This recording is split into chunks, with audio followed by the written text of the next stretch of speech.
Yardım yılıçıma kaplar aynamı bana.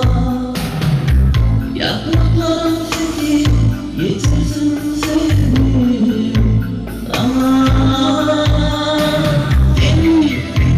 Benim için şartlarım fethi hem bayırda varır senin için ayrılmayan bir için.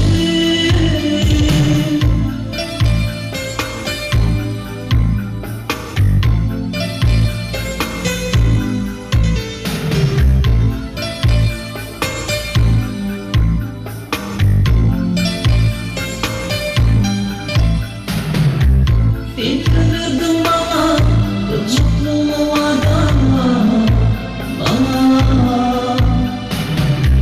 Nelerin sürü yine bekledim bana. Benim için şartlarım seni hem bayırda varır senin için ayrılmayan bıraktığım için.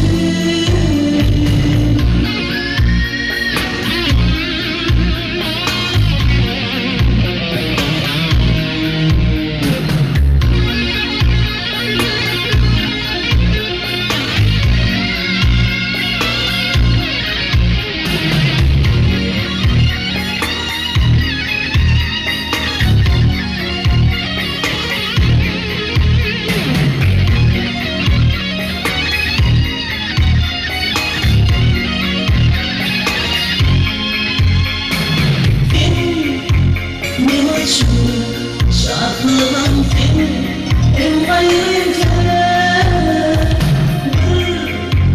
senin için